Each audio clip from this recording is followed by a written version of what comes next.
1,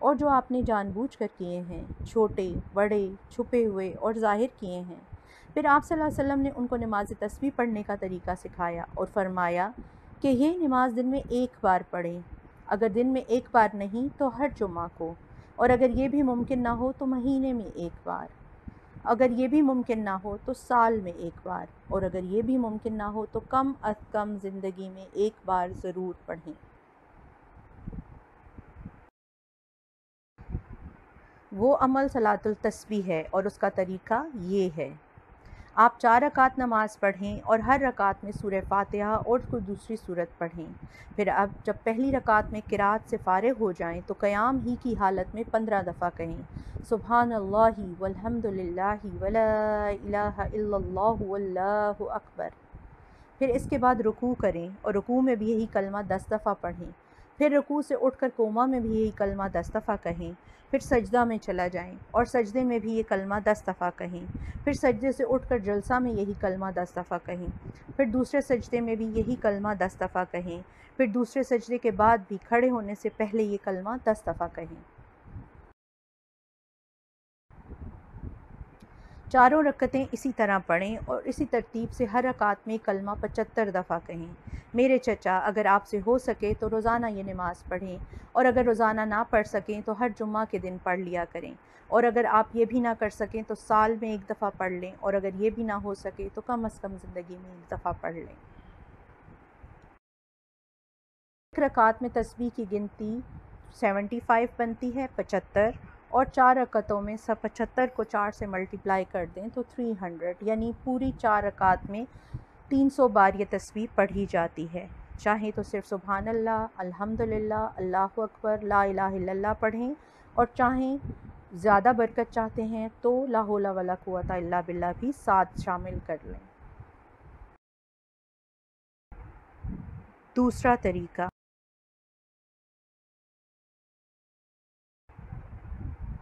صلاۃ التسبیح پڑھنے کا دوسرا طریقہ یہ ہے: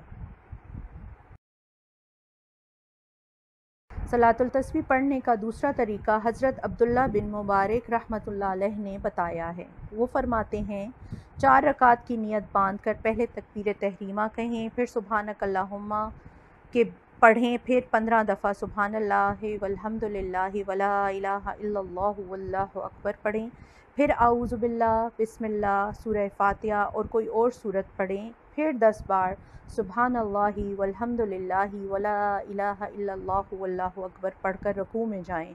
رکوع میں ان تسبیحات کو 10 بار پڑھیں، پھر قوما میں 10 بار پڑھیں، پھر سجدہ میں 10 بار پڑھیں، پھر جلسہ میں 10 بار پڑھیں، پھر دوسرے سجدہ میں 10 بار پڑھیں۔ اس ترتیب سے 4 رکعت پوری کریں۔ اس طرح ہر رکعت میں 75 تسبیحات ہو گئیں۔ ہر رکعت کے شروع میں یہ تسبیحات 15 دفعہ، پھر قرات اور پھر 10 بار ان تسبیحات کو پڑھیں۔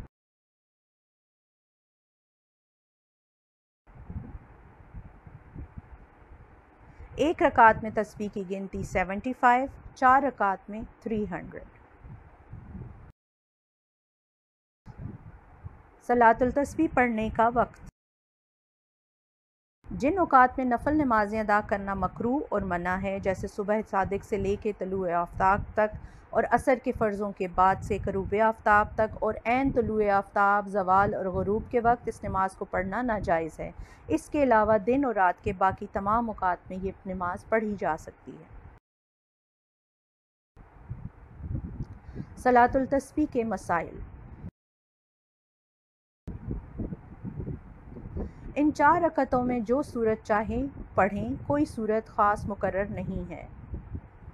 اگر کسی رکن میں تسبیحات بھول کر کم پڑھی گئیں یا بالکل چھوٹ گئیں تو اگلے رکن میں ان بھولی ہوئی تسبیحات کو بھی پڑھ لیں۔ مثلاً رکوع میں 10 مرتبہ تسبیح پڑھنا بھول گیا اور سجدہ میں یاد آیا تو سجدہ میں یہ بھولی ہوئی 10 بھی پڑھے اور سجدہ کی 10 بھی پڑھے، گویا ایسی صورت میں سجدہ میں 20 پڑھیں۔ بس یہ بات یاد رکھنے کی ہے کہ ایک رکعت میں 75 مرتبہ یہ تسبیح پڑھی جاتی ہے اور چاروں رکعتوں میں 300 مرتبہ۔ اگر چاروں رکعتوں میں 300 کا عدد پورا ہو گیا تو انشاءاللہ صلاۃ التسبیح کا ثواب ملے گا، اور اگر چاروں رکعتوں میں 300 کا عدد پورا نہ ہو سکا تو پھر یہ نفل نماز ہو جائے گی، صلاۃ التسبیح نہ رہے گی۔ تسبیحات بھول کر چھوٹ جانے یا کم ہو جانے سے سجدہ سہو واجب نہیں ہوتا۔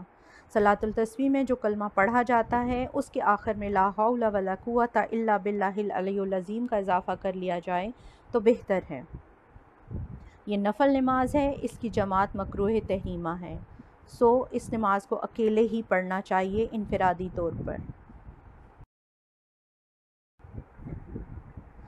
صلاۃ التسبیح کی 4 رکعات ہیں اور ان 4 رکعات کو ایک سلام سے پڑھنا بہتر ہے، اور اگر 2 سلام سے پڑھیں تب بھی درست ہے، یعنی صلاۃ التسبیح کو 2 رکعات الگ الگ 2 سلام سے ادا کرنا بھی جائز ہے۔ جو شخص بیمار ہو یا کمزور ہو یا وقت کم ہو تو ایسے لوگ اس سہولت سے فائدہ اٹھائیں۔ صلاۃ التسبیح کھڑے ہو کر پڑھنا افضل ہے، لیکن بیٹھ کر پڑھنا بھی جائز ہے، کیونکہ یہ نماز نفل ہے اور نفل نماز بلا عذر بھی بیٹھ کر پڑھنا درست ہے، وہ بلا عذر بیٹھ کر پڑھنے سے ثواب کم ہو جاتا ہے۔ صلاۃ التسبیح میں جو کلمہ پڑھا جاتا ہے اس کو زبان سے ہرگز نہ گنیں، ورنہ نماز فاسد ہو جائے گی۔ البتہ انگلیاں کھول کر اور بند کر کے گننا یا تسبیح ہاتھ میں لے کر گننا جائز ہے، مگر مکروہ ہے۔ بہتر یہ ہے کہ دل دل میں شمار کریں، اور اگر یہ مشکل ہو تو اپنی انگلیاں اپنی جگہ پر رکھیں اور ہر تسبیح پر انگلی کو اسی جگہ دبا کر ذہن میں گنتی کا شمار کر لیں۔ کیا صلاۃ التسبیح پڑھنا درست ہے؟ کیا یہ احادیث سے ثابت ہے؟ یا اس کے متعلق جو احادیث بتائی جاتی ہیں ان کی سند کیا ہے؟ بعض علماء کرام صلاۃ التسبیح کی نماز کو درست نہیں سمجھتے، بلکہ بعض تو اسے موضوع تک سمجھتے ہیں، حالانکہ موضوع والا قول اس بارے میں علمی لحاظ سے مرجوح اور غیر معتبر ہے۔ صحیح اور راجح قول یہی ہے کہ صلاۃ التسبیح صحیح حدیث سے ثابت ہے۔ اس بارے میں معارف السنن میں محدث عصر حضرت مولانا محمد یوسف بنوری رحمہ اللہ نے بہت مفصل اور مدلل علمی اور فنی بحث فرمائی ہے۔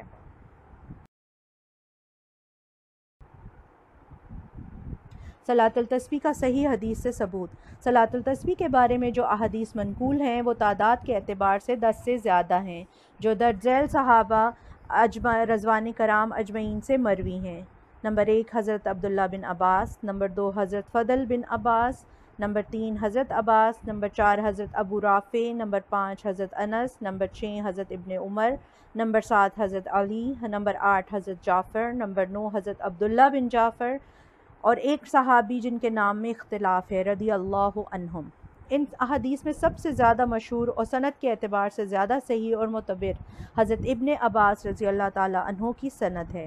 اس کے علاوہ دوسری بعض احادیث کو محدثین نے ضعیف یا موضوع قرار دیا ہے، لیکن محدثین میں سے بڑے اور بہت سے جلیل القدر حضرات نے صلاۃ التسبیح کی حدیث کو صحیح یا کم از کم حسن قرار دیا ہے، اور موضوع ہونے کا قول ان میں سے کسی نے بھی اختیار نہیں کیا ہے۔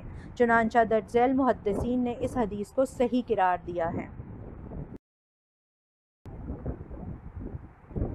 ابو علی بن سکن، حاکم، ابو بکر، ابو موسیٰ المدینی، خطیب، ابو الحسن بلقینی، زرکشی، ابن خزیمہ، ابن مندہ، ابو بکر بن ابن داود، دیلمی، سمعانی، ابو الحسن المقدسی، الائی، درج ذیل مشائخ حدیث نے اس کو حسن قرار دیا ہے۔ ابن المدینی جو امام بخاری و مسلم کے شیخ ہیں، منذری، نووی، ابن حجر، ابن الصلاح، سب کی یہ سب حضرات حدیث میں امام فن اور ماہر فن ہیں، اور جن کو اس فن میں مقتدا اور امام مانا جاتا ہے، اس لیے ان کے مقابلے میں اس حدیث کو ضعیف یا موضوع کہنے والے کے قول کا کوئی اعتبار نہیں۔ خلاصہ یہ ہے کہ حضرت عباس رضی اللہ عنہ کی صلاۃ التسبیح کے بارے میں حدیث سند کے اعتبار سے صحیح یا حسن ہے، اس کو ضعیف یا موضوع کہنا معتبر نہیں، اور اگر بالفرض حدیث ضعیف بھی ہو تو باب فضائل میں استدلال کا دار و مدار حدیث کی صحت پر نہیں ہوتا، اور باب فضائل میں ضعیف حدیث بھی حجت ہوتی ہے۔ لہٰذا ایک ایسا مسئلہ میں جس کا تعلق فضائل سے ہو، 10 سے زیادہ احادیث کا مروی ہونا عمل کرنے والوں کے اطمینان قلب کے لیے کافی ہے۔ یہی وجہ ہے کہ بڑے بڑے علماء و مشائخ نے اس نماز کو مستحب قرار دیا ہے اور خود اس کے مطابق عمل کیا ہے، جس میں سر فہرست حضرت عبداللہ بن مبارک رحمۃ اللہ علیہ ہیں۔ بس احادیث سے ثابت ہوتا ہے کہ صلاۃ التسبیح پڑھی جا سکتی ہے اور اس کا بہت زیادہ اجر و ثواب ہے۔ میں نے آپ کے سامنے دونوں طریقے رکھ دی ہیں، جو طریقہ آپ کو مناسب لگتا ہے آپ اس طرح سے صلاۃ التسبیح ادا کریں۔ اپنی دعاؤں میں مجھے یاد رکھیں۔ السلام علیکم ورحمۃ اللہ وبرکاتہ۔